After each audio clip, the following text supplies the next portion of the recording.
11 a.m., Kenya's most powerful woman in the judiciary reports for duty.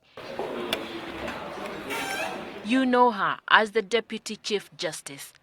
I'm a Kenyan, all right, and I'm also a Wanjiku for all purposes, all right. It is with the grace of the God that I have been somewhere where everybody likes to know me, but otherwise I think I can even mingle with the crowd. It doesn't make any difference to me. Her family, she says, is the well of undying strength for a woman of many fasts. Her career began in India, where she was born 68 years ago. She accompanied her husband to Kenya in 1973 to begin a life as a mother, a wife, and a lawyer. She became the first woman to set up a private law firm in the country. I had two sons, and especially in 75 when I started. My first son was, I think, 6 months old. All right, and you know that in our Asian tradition, we have also a kind of a joint and extended family. So I had also support of my mother-in-law. Only a sacrifice which I made was my social life. I think whenever I had a spare time, I used to be with my family and with my children. And that is the only sacrifice I made for this profession. Otherwise, I think I was helped. I have a very loyal and trustworthy maid. She is still with me. Since 1975? Since 1975, her name is Mary. All right, and she's still with me. I give my house to her. So many times, I feel that she's the mama of the house, not me. We could not meet the mama who has made the life of Kenya's Deputy CJ what it is. Because she wants her private life private.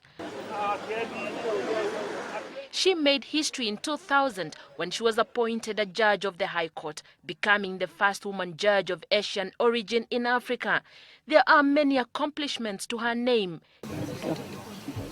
Lady Justice Kalpana Rawal chaired the commission that investigated the fatal aircraft accident that claims the lives of, among others, former Cabinet Minister George Saitoti and Assistant Minister Orwa Ojode. If you have any information which can be relevant.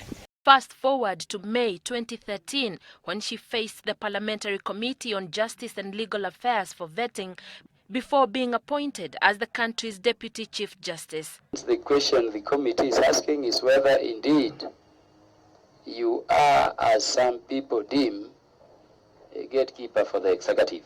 Her sentiments? I won't say that it was a very pleasant experience, because once you have dedicated your life, total life, to this particular judiciary, and then again you had to go back to be vetted. It was not very pleasant, but it was an obligation which you have to undergo. So, what does she make of the allegations that she's a friend of the ruling political elite, strategically placed to protect the interests of the government?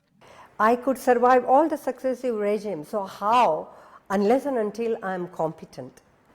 Why all successive regime could kind of, choose me for a very difficult task? So in my view, you can even look at it that way, that we should be proud of Kenya, that even if I'm an Asian person, the regime or the government or even the judiciary has put trust in me. Lady Justice Kalpana Rawal to take her office.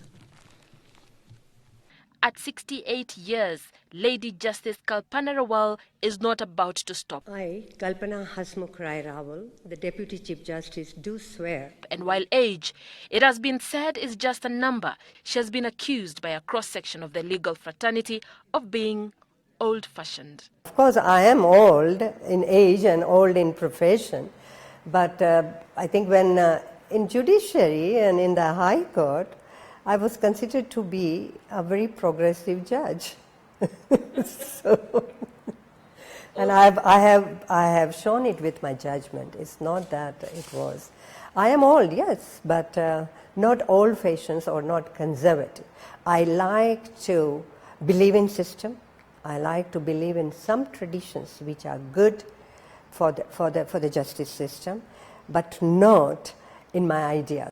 So, there, a snippet of the life of a strong woman, Kenya's Deputy Chief Justice, Kalpana Rawal. For Citizen Weekend, I'm Ann Mawathe.